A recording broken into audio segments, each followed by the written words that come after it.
सबसे बड़ी समस्या है बाल झड़ने की। बाल झड़ने की समस्या के लिए हमने एक तो ये बताया था 5 मिनट ऐसे नाखून रगड़ लेना। ऐसे 5 मिनट जो नाखून रगड़ लेते हैं, नाखून नेल्स को नेल्स के पीछे से ऐसे मिलाया, ऐसे रगड़ लेते हैं। समझ में आई बात? 5 मिनट ऐसे रगड़ने से बालों का झड़ना बंद हो जाता है।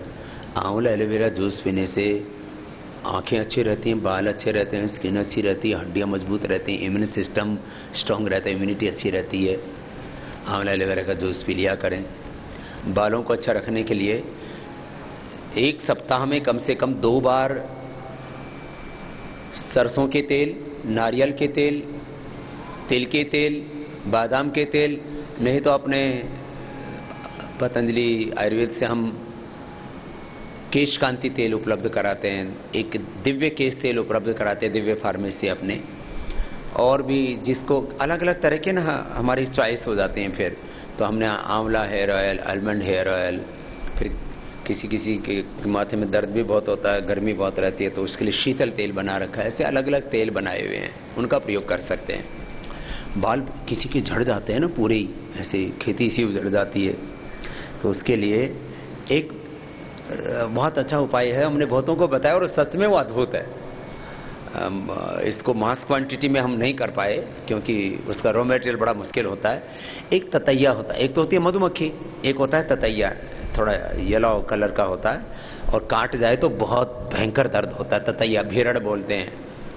तो ततैया का छत्ता, भेड़ का छत्ता लेकर के नारियल के तेल में पका देते हैं। जैसे इतना सा ततैया का छत्ता मिल जाता है कि किसी पुराने मकान में, पुराने ऐसे खेतों में, ईख के खेत में, जहां थोड़ा मनुष्य का आवागमन कम होता है, वहां वो ततैया लग जाता है। तो उसका छत्ता नारियल के तेल में पका के लगा लेते हैं, उबाल लेते हैं और उसको लगा देते हैं। उससे जो है झड़े हुए बाल, जिनकी सिर हथेली जैसे हो गए थे ना, जैसे हथेली पर कोई बाल नहीं होते ना, ऐसे किसी किसी के यहाँ ऐसे पूरा मतलब खेती उजड़ जाती है, तो उनके लिए ये ततैये के छत्ते का तेल। दूसरा एक दिव्य केश तेल है सबसे अच्छा, उसके बाद केश कांति तेल मैंने आपको बताया। ये दोनों तेल सबसे अच्छे हैं। तैयार में आप लें तो दिव्य केश तेल, इसमें थोड़ी गंध आती है लेकिन ये बहुत अच्छा होता है, बाल झड़ना बंद हो जाते हैं उससे। और दिव्य केश तेल और ये प्राणायाम नियमित करें। ऐसे हमने कितने लोगों पर एक्सपीरियंस किया, आपको एग्जाम्पल भी हमने दिए कि बाल पूरे झड़ चुके थे और वापस आ गए।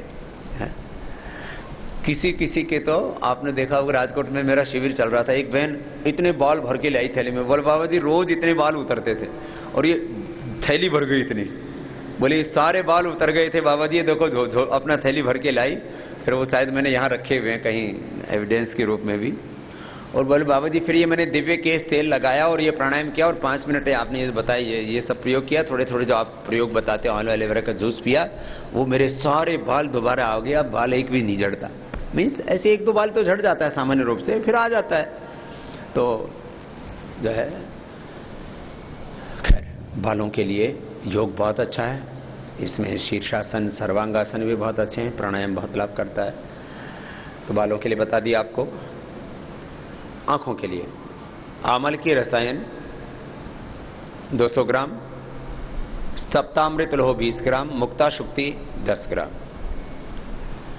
ये cataract, glaucoma, double vision, colour vision, eyesight बहुत वीक होना, दूर का चश्मा, नजदीक का चश्मा, आंखों में आंसू ही बनना बंद हो जाना, कई तरह की समस्याएं, आंखों के अंदर का छिद्र बंद हो जाता है अंदर का, तो फिर आंखों में आंसू बहुत आते हैं, आंसू ज्यादा आना, आंसू नहीं आना, फिर रात को दिखाई नहीं देना, रतौंधी उसको बोलते हैं।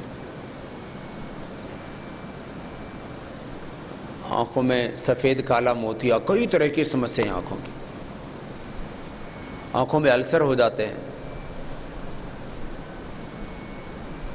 बहुत तरह की आंखों की समस्याएं। आमल की रसायन 200 ग्राम, सप्तामृत लोह 20 ग्राम, मुक्ता शुक्ति 10 ग्राम ज़्यादा होने पर 2 से 4 ग्राम मोती पिष्टी भी इसमें मिला देते हैं, एक एक चम्मच खिला देते हैं पानी के साथ। आंवला एलोवेरा जूस तो सभी के लिए अच्छा ही है। ये पाउडर एक एक चम्मच खिलाया। महात्रिफला घृत, एक घी बनाते हैं, गाय के घी से औषधियों के द्वारा सिद्ध करते हैं घृत, महात्रिफला घृत, ये एक एक चम्मच दूध में डाल के पिला देते हैं। दूध में महात्रिफला घृत, ये आंखों के लिए। फलघृत लेडीज को जिनको बच्चे होते हैं उनके लिए, और ऐसे ही जिनकी दिमाग की नस नाड़ियां बहुत कमजोर है, मेमोरी बहुत वीक है, उनके लिए बहुत अच्छा होता है बादाम रोगन। बादाम रोगन 1 चम्मच गाय के दूध में डाल करके पी लिया, ये इतना जबरदस्त है मस्तिष्क के लिए। ये चीजें देखो अपना अपना असर तो करते हैं, कोई भी चीज खाने पीने में भी हम लेते हैं असर करती है, अच्छी हो या बुरी हो। तो ये आपको मैंने आंखों के लिए बताया, इसके साथ और भी कई चीजें मुझे बतानी है, इसलिए थोड़ा थोड़ा संकेत कर दे रहा। आंखों के लिए महात्रिफला घृत, आमल की रसायन सप्तामृत लोह मुक्ता शक्ति भस्माला प्रयोग, और एक दृष्टि आई ड्रॉप है। 1 चम्मच अदरक का रस, 1 चम्मच सफेद प्याज का रस, 1 चम्मच नींबू का रस, 3 चम्मच शहद। ये दवाई हमने बनाई आंखों में डालने के लिए। इससे लाखों नहीं करोड़ों लोगों की आंखें हमने अच्छी की। इससे चश्मा तक दूर हो जाता है, आंखों का चश्मा, कैटरेक्ट, ग्लूकोमा। सबसे पहली पेशेंट हमने ठीक की थी, एक ओपी भाटी जी हैं, ओम प्रकाश भाटी जी, उनके मिसेज हैं, सहारनपुर के रहने वाले हैं। यास से करीब 15 साल पहले की घटना है, 15 साल पहले की घटना है। उनको ग्लूकोमा हो गया। ग्लूकोमा बोलते हैं काले मोतियों को, यह आदमी को अंधा ही कर देता है, कोई इलाज नहीं है इसका मॉडर्न मेडिकल साइंस में। आंखों का प्रेशर बढ़ जाता है, काला मोतिया, फिर आंखों के सामने बस अंधेरा ही छा जाता है, कुछ नहीं दिखता, धीरे धीरे आदमी की आंखें खराब हो जाती हैं। ऑपरेशन भी इसमें 99% कामयाब नहीं होते हैं, बेकार हो जाता है।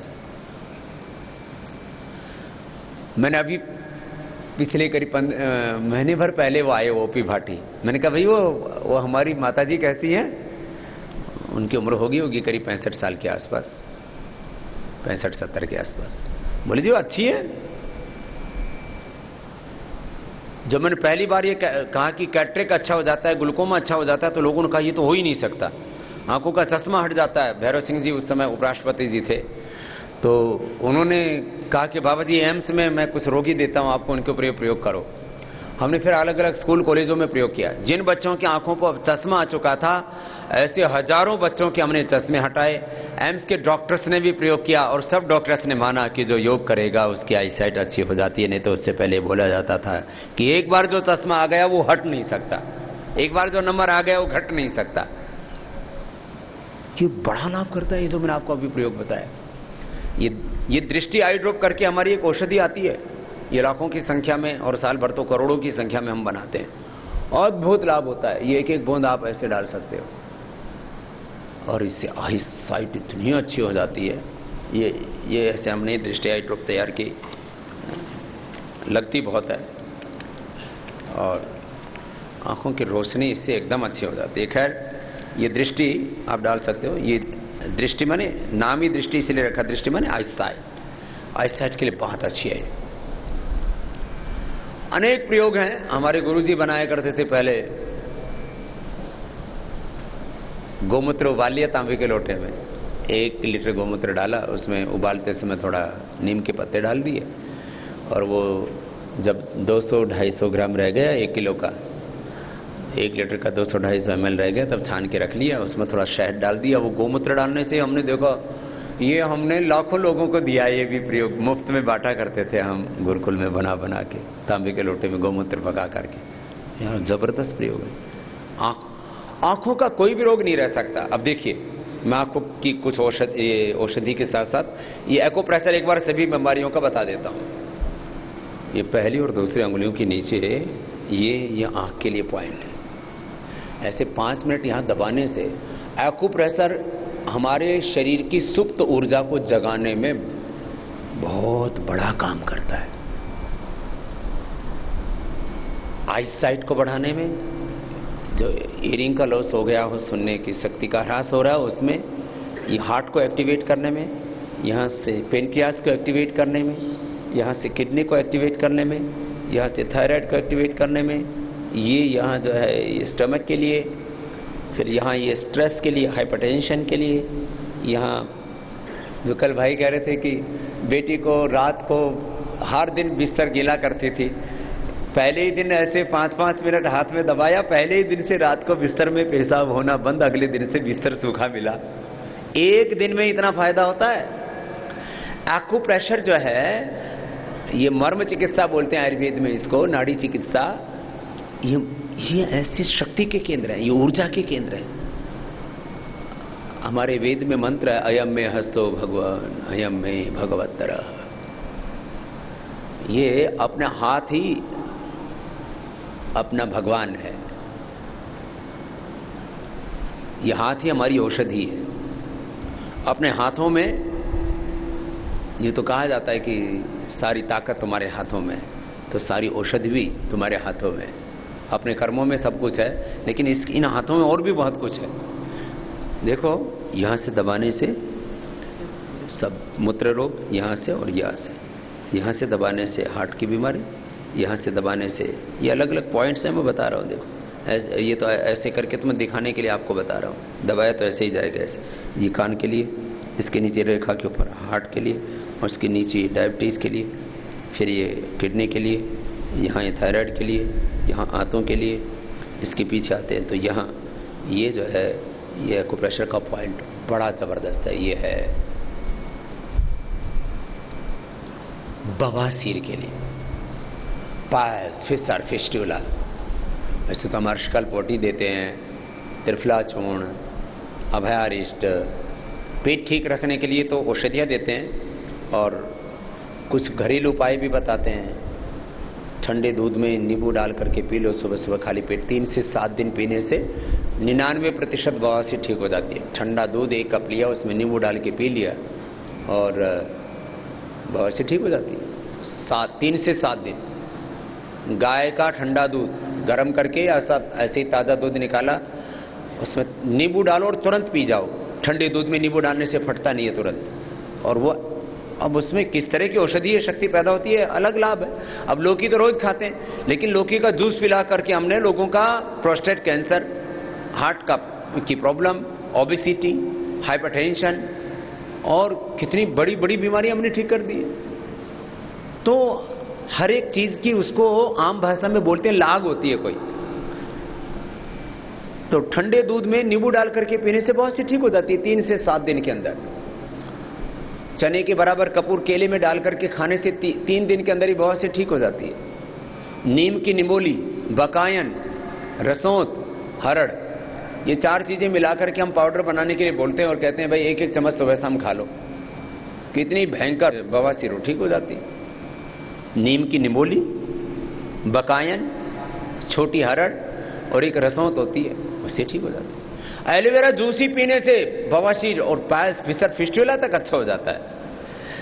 और तो और कपालभाति प्राणायाम करने से पायल्स, फिसर, फिस्टुला आधा घंटा हमने करवाया, नहीं तो ये बहुत भयंकर हो जाता है। फिस्टुला का 1, 2, 3, 5 बार लोग ऑपरेशन करा के आते हैं। हमारे यहाँ पूरी हमने व्यवस्था की हुई है। क्षार सूत्र से भी हम व्यवस्था करते हैं, जिनको ज्यादा बढ़ जाता है। हमने देखा लोग कितने बिगड़े हुए केस हमने ठीक किए हैं पायल्स, फिसर, फिस्टुला के। ये पॉइंट है पहले ही दिन से। नागदोन के पत्ते, एक हरा पत्ता होता है, बहुत होता है, यहाँ पूरे हिंदुस्तान में होता है। 3-3 पत्ते उसकी खिला दो। ऐसे कई लोग गमलों में भी लगा लेते हैं, कहीं बाड़ में भी लगा देते हैं, ऐसे सुंदरता के लिए लगा देते हैं। 3-3 पत्ते नागदोन के खिला देते हैं और ये पॉइंट दबा देते हैं। बवासीर रह ही नहीं सकती, बवासीर के लिए पॉइंट है। कब्ज नहीं रहनी चाहिए बवासीर वाले रोगी को। ये धातु रोगों के लिए, जिनको इनफर्टिलिटी है, जिनकी बंद ट्यूब है, यहाँ दबाने से खुल जाती है। देखो ये माताएं बहनें इसलिए तो यहाँ चूड़ियाँ पहनती हैं। ये चूड़ियाँ कोई कमजोरी की निशानी थोड़ी है, मात्र श्रृंगार नहीं है। यहाँ चूड़ियाँ पहनने से ये पॉइंट दबते हैं। पैर में भी पहले कड़े पहनते थे, उसमें भी ये पैर में तो इनफर्टिलिटी की समस्या ही नहीं होती थी। माने जो प्रजनन तंत्र से संबंधित रोग होते हैं, मूत्र संस्थान से संबंधित रोग होते हैं, सेक्सुअल डिसऑर्डर्स हो या एक्सक्रीटरी सिस्टम की कोई भी प्रॉब्लम हो, वो यहाँ से ठीक हो जाती है। ये यहाँ आंतों का पॉइंट है, यहाँ दबाने से। ऐसे आंतें यहाँ दबाने से भी अच्छी होती है। जैसे कोई बहुत थका हुआ आदमी हो, ऐसे दबा दो तो ये इससे आंतें अच्छी हो जाती हैं, पेट बहुत अच्छा हो जाता है। पेट के लिए सबसे अच्छा होता है अनार। कहते हैं ना, एक अनार 100 बीमार। आप लोगों का भी कभी कभी पेट बहुत डिस्टर्ब हो जाता है, कभी कभी आप दिन रात यात्रा करते हैं, खाने पीने उठने जागने सोने का कोई ठिकाना नहीं होता है, तो पेट डिस्टर्ब हो जाता है। तो पेट खराब हो तो उसके लिए एक तो ये मैंने यहाँ पॉइंट बताया, एक ये पॉइंट है। देखो ये जो ये पॉइंट है ना, ये अब इसमें कोई उल्टा लेट जाता है, दूसरा उसको ऐसे पंजे से दबा देता है। पहले ऐसे किया करते थे बड़े बुजुर्ग, जब दिन भर खेत में काम करके और शाम को आया करते थे तो बच्चे उनके पैर दबा दिया करते थे ऐसे। और इससे एकदम एनर्जी आ जाती है, ताजगी आ जाती है, थकान दूर हो जाती है और पेट बहुत अच्छा हो जाता है। जिनके नड़े भर जाते हैं, है ना, जैसे आप लोग कई बार बहुत कठिन एक्सरसाइज करते हो, बहुत ज़्यादा कूदते फांदते हो, तो उससे पेट गड़बड़ हो जाता है। तो ये पेट की गड़बड़ी के लिए बहुत अच्छा है ये पिंडलियाँ दबाना। अभी जैसे आप ऐसे दबा के देखिए, ऐसे दबाने से ही ना एकदम रिलैक्स हो जाते हैं। ऐसे दबा के देखिए। अब कोई जरूरी थोड़ी है कोई दूसरा ही सेवा करेगा, अपनी सेवा अपने आप कर लिया करो। बोले बाबा जी जब आप पिंडली दबाने की बात करते हो तो फिर पत्नी की याद आ जाती है। अरे भाई ये दूसरों की मतलब हमेशा कोई दूसरा आके सेवा कर दे, ये ऐसे क्यों सोचते हो? अपना आप दबा लो। एक भाई लेट जाए, दूसरा उसको दबा दे, फिर एक लेट जाए, फिर दूसरा दबा दे। कभी ऐसे पेट खराब हो जाए ना तो इसको दबा लिया करो। और अनार खा लिया करो। अनार से बढ़िया पेट के लिए कुछ भी नहीं है। गैस, एसिडिटी, इंडाइजेशन, कोलाइटिस, पेट की बदहजमी की कोई भी समस्या हो, अनार तो बहुत जबरदस्त होता है। मैंने हजारों लोगों पर प्रयोग किया और मैंने खुद भी देखा। मैंने तो करीब 20 लाख किलोमीटर की यात्रा की है और जब भी मैंने देखा कि यात्रा के दौरान कुछ भी खाने पीने से कुछ भी पेट में जरा सी कुछ गड़बड़ भी, अनार खा लो तो ना ठीक। अनार, बेल और छाछ, ये 3 चीजें पेट के लिए सबसे अच्छी होती हैं। जिनको ये कोलाइटिस आदि रहता है उनको दूध नहीं पीना चाहिए। घी, दूध और मीठा, ये तीनों दुश्मन हैं कोलाइटिस की। आंव संग्रहणी, बार बार शौच जाना, पेट में चिकना चिकना पदार्थ लैट्रिन के साथ बाहर निकलता है ना, ये बड़ा खतरनाक होता है। उसके लिए कोलाइटिस के लिए छाछ, बेल और अनार, ये 3 औषधियां हैं। जिनको कब्ज रहता है, एक ही दिन में कब्ज ठीक हो जाता है, एक दिन में ही, बिना किसी दवा के। क्या करो? खाना ना ज्यादा खाओ ना कम। कम खाने से भी कब्ज होता है, ज्यादा खाने से भी कब्ज होता है। और तीसरा काम एक और शुरू कर दो, खाना चबा चबा के खाओ। आपको जो मिल रहा है, आपको सूखे चने मिल रहे हैं तो वो भी चना कम से कम 1 ग्रास को 32 बार चबाना चाहिए। औसत मैंने देखा है लोग 4 से 8 बार चबाते हैं। एक बार इधर से मारा, एक बार इधर से, और गप अंदर। ये मामला है ना, इससे बचो। हलवा तो मैंने देखा लोग कुछ तो बस ऐसे मुंह में लिया और दांत तो लगाते नहीं, बस मुंह में थोड़ा ऐसे उसको पपोला और अंदर अंदर ऐसा खाते हैं। ऐसे नहीं, हलवे को भी करीब ऐसे आधा मिनट तक मुंह में रखना चाहिए और उसको खूब आनंद लो उसका। कुछ लोग ज्यादा खाते हैं, हलवा खा जाएंगे थाली भर के, रसगुल्ले रगड़ जाएंगे 20-25, जलेबी जब हाथ लग गई तो फिर जलेबी की तरह खुद भी टेढ़े मेढ़े हो जाते हैं। और फिर 1 2 3 4 गिनती कुछ तो बोलो भाई गिननी बंद, अब तो चलने दो। लेकिन भाई ये क्यों करते हो ये काम? याद रखो, जो चीज बहुत स्वादिष्ट लगती हो ना उसको थोड़ी देर मुंह में रख लो। जैसे आपको रसगुल्ला बहुत अच्छा लगता है, गुलाब जामुन बहुत अच्छे लगते हैं, हलवा बहुत अच्छा लगता है, या गोलगप्पा, कुछ भी आपको अच्छा लगता है, समोसा, तो उसको मुंह में डाल के, और देखो स्वाद तो यहीं आता है। घाटी से जो भी नीचे उतरा वो माटी हो गया। जो भी घाटी से नीचे उतरता है, यहां से यहां आता है, यहां से यहां आता है, और यहां से फिर कहां जाता है सबको पता है। तो भैया स्वाद तो यहां है। ये 2 इंच की जीभ के चक्कर में 6 फीट के इस शरीर को और जिंदगी को खराब मत किया करो।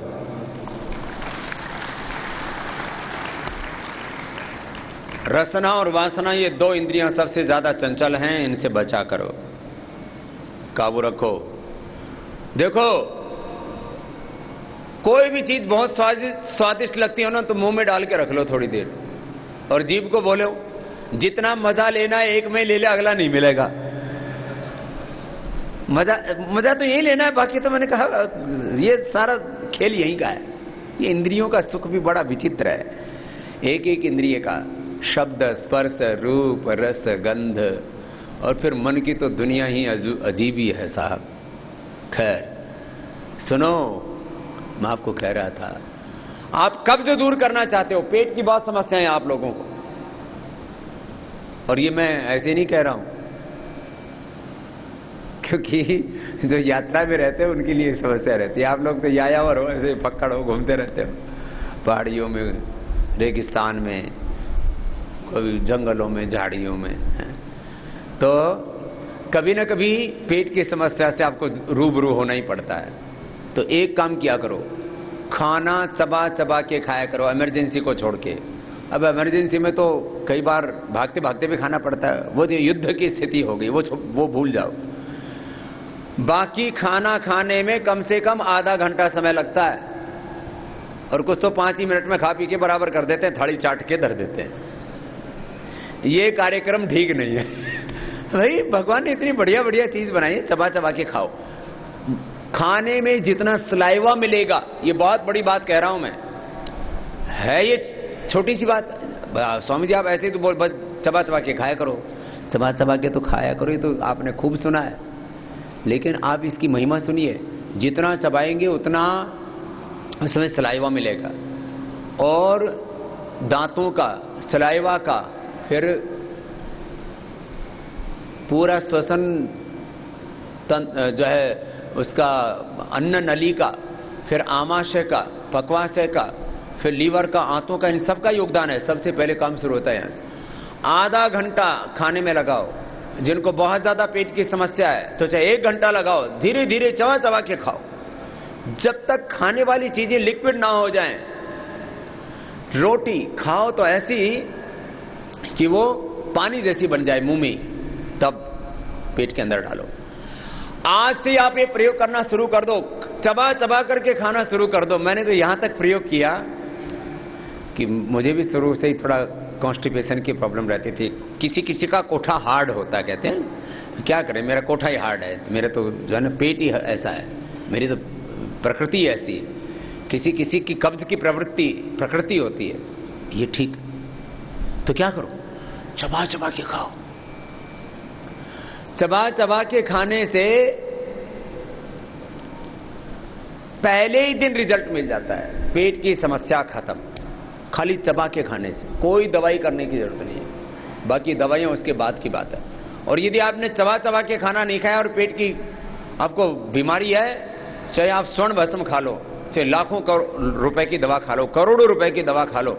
मैंने सामान्य गरीब लोगों को और बहुत अमीर लोगों को भी पेट की समस्या, कब्ज, गैस, एसिडिटी, इंडाइजेशन आदि 2 ही बड़ी समस्या होती है। किसी देखो, एक तो कब्ज हो जाता है, और किसी किसी को खाया और टॉयलेट गए, हजम ही नहीं होता, रुकता ही नहीं पेट में। ये 2 बड़ी समस्याएं हैं, बाकी तो छोटी छोटी समस्याएं। तो उन समस्याओं के लिए एक तो ये मैंने बताया ऐसे करो, दूसरा अनार का प्रयोग करो, तीसरा चबा चबा करके खाओ। बाकी तो और बहुत सी चीजें हैं, बताएंगे आपको बाद में। हाँ, फिर ये कमर में दर्द, शरीर में दर्द, भारीपन, उसके लिए ये भी पॉइंट होता है। कमर दर्द के लिए ना, ऐसे ये कर्व है ना, इसको ऐसे दबाते हैं, ऐसे यहाँ से लेके आते, फिर ये पीछे से पहले अंगुली के अंगूठे के बीच में जो नस है ना, इसको दबा देते हैं, एकदम ठीक हो जाता है दर्द। ऐसे बड़ा जबरदस्त है। पहली अंगुली और अंगूठे के पीछे ये जो चैनल है ना, इसके ऊपर दबाते हैं, ये जोड़ों के दर्द के लिए। ऐसे सारे चैनल ऐसे हैं, ये ऐसे ऐसे दबाने से घुटने का दर्द, कमर का दर्द, शैटिका पेन, पैरों की पूरी जकड़न एक ही दिन में खत्म हो जाती है। इतना जबरदस्त है। फिर लगातार करने से हमेशा के लिए खत्म। हाथ में भी ये पॉइंट है ऐसे, जो पहले उंगली के पीछे से ये यहां से दबा, अंदर दबाओ तो नाभि ठीक हो जाती है, अंदर धरण का पॉइंट है। जैसे ये आप दोनों हाथ मिलाइए ऐसे, बीएसएफ वालों की तो ज्यादातर की धरण डिगी भी मिलेगी, क्योंकि कूद फांद बहुत करते हो ना। ये ज्यादा लॉन्ग जंप लगाने से, कूदने फांदने से, ये हार्ड एक्सरसाइज करने से नाभि डिग जाती है। तो क्या किया करो, ये अंगुलियों के पीछे रेखा है, इसको ऐसे मिला लो और इससे देखो ये, फिर ये जो चटली अंगुली की जो लास्ट वाली रेखा है ना, ये ऊपर नीचे नहीं होनी चाहिए। मेरा तो ठीक है अभी सिस्टम, नहीं तो ये आधा इंच का फासला मिलता है। ये अंगुलियां ना, ये लास्ट का पोरा है ना इस अंगुली का, ये वाला, ये वाला, ये ऐसे हो जाता है। देखो मैं है नहीं, मैं करके दिखा रहा हूं ऐसे, ये देखो ये ऊपर नीचे हो जाएगा। तो इसका मतलब है यदि एकदम ऐसे रिलैक्स करके इक्वल ऐसे रखो हाथों को और इस रेखा को मिलाओ इसको, तो आपकी अंगुलियां ये एकदम सीधी करके रखो तो पता लग जाएगा। इसका एक और तरीका होता है, ये तो तरीका बताया। पुरुषों को सीधा लिटा करके यहां से यहां तक ऐसे धागे से माप लेते हैं एक जैसे। तो ये 2-2 इंच का, 3-3 इंच का फासला देखा मैंने, इस नाभि से इस स्तन में और इस स्तन में, इतना अंतर होता है। एक धागा यहां रखा, एक इक्वल प्रेशर रहना चाहिए, एक ही जैसा दबाव देकर के नाभि को मापते हैं, नाभि से इसको स्तन को मापते हैं, तो बैलेंस 2 से 3 इंच तक बिगड़ा हुआ होता है लोगों का, ज्यादातर का। तो फिर जिधर का हिस्सा ऊंचा होता है उस पैर को उठा के और ऐसे झटका दिला देते हैं, ऐसे लिटा के ना, ऐसे। अब जैसे मापा, यहां से धागा रखा और यहां तक ऐसे मापा, तो ये हिस्सा माना कि 2 इंच ऊपर है और ये नीचे है, तो इस पैर को उठा के ऐसे और ऐसे झटका दे देते हैं, ऐसे ऐसे ऐसे, तो अपने आप ही नीचे आ जाता है फिर। और ये आसन तो मैंने बताए थे आपको, उत्तान पादासन, नौकासन, ये 2 आसन करने से 1 मिनट तक करना पड़ेगा ऐसे ही उत्तान पादासन, 1 मिनट तक करना पड़ेगा ऐसे नौकासन। तो ये नाभि अपने आप ठीक हो जाती है। अब देखो ये नाभि जब ऐसे चेक करते हैं ना, तो बीच में बहुत कम की मिलेगी। कहां मिलेगी ज्यादातर भाई बहनों की? ये नाभि या तो नीचे की तरफ नाभि होती है तो दस्त बार बार जाने की समस्या होती है, और ऊपर की ओर ये नाभि की धड़कन होती है तो कब्ज की समस्या रहती है।